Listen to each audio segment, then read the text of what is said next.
De volta com mais um vídeo de notícias e opinião aqui no nosso canal. Débora Seco arrasa de tiazinha com Vini. Vocês estão vendo imagens aí da Débora Seco nesse carnaval lindíssima de tiazinha. Tiazinha ícone do final ali dos anos 90, anos 2000, não é? Fez parte da minha geração.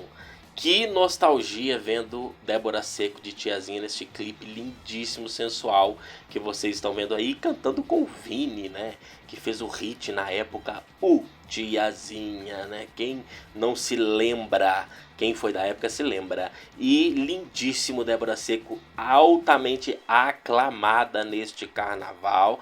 Débora Seco que esteve também no camarote da revista Quem, fantasiada de coelhinha da Playboy, exibindo orgulhosamente suas revistas da Playboy, que ela posou 2 vezes, vendendo cada uma mais de 1 milhão de cópias. E Débora Seco dizendo que tem muito orgulho do seu passado, de tudo que fez e principalmente da mensagem que ela passa da mulher ser livre e não se limitar por conta de falsos moralismos e julgamentos da sociedade. E a gente sabe que grande parte desse julgamento vem do fundamentalismo religioso, que demoniza a sexualização, não é?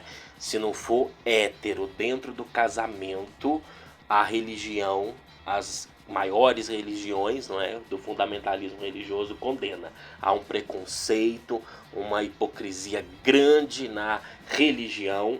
E não é culpa de Susana Alves, mas hoje ela frequenta religião, prega mensagens religiosas na rede social dela, e é direito dela, cada pessoa é feliz da maneira que for. Mas eu já fui evangélico, eu sei que muitas das vezes as pessoas vão para a religião por conta de vazios que todo mundo tem, por conta de sentimentos. Por exemplo, ela tinha problemas com a fama, como ela diz, não é? Que o Justin Bieber, por exemplo, que a gente fala aqui no canal, também teve. Fez até a música Lonely, né? Que ele se sentia solitário.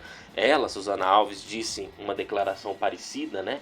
Que no auge da tiazinha ela se sentia solitária. Todo mundo passa por isso, mas as pessoas, elas vão para a religião e as grandes, maiores religiões, elas impõem dogmas, né, sobre as pessoas, culpa religiosa. Mas saiu uma notícia aqui porque as pessoas ficaram perguntando o que Susana Alves achou da Débora Seco de tiazinha.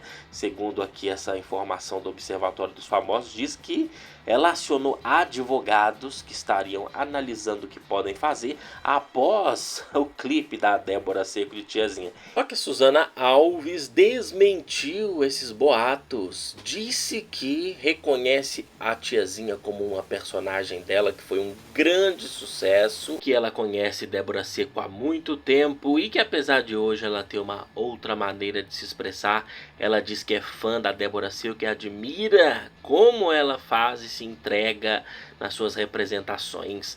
E essa declaração da Susana Alves foi muito madura, sensacional. É muito bom a gente ver uma pessoa religiosa que sabe que o mundo não gira em torno dela, né? O respeito dela com a personagem tiazinha, ainda que hoje ela tenha uma outra opinião, prevaleceu, e o respeito dela pela Débora Seco também. Porque a personagem continua no nosso imaginário e sempre continuará. Foram milhões de revistas vendidas que as pessoas têm até hoje, né? Ninguém vai comprar todas as revistas e sumir com elas. As pessoas têm, colecionam, faz parte da história da Playboy no Brasil. Aliás, Playboy ainda existe, tá? Não existe a revista aqui no Brasil, mas a Playboy hoje é uma grande plataforma, principalmente através do serviço de streaming nos Estados Unidos chamado Playboy Plus, mas tem também site. Inclusive a Kay Alves foi contratada pela Playboy recentemente, né? Uma personagem icônica de quem cresceu ali no final dos anos 90, anos 2000, nós que éramos fãs da tiazinha, Débora Seco inclui. Deixa os comentários da sua opinião. Até a próxima. Tchau, pessoal.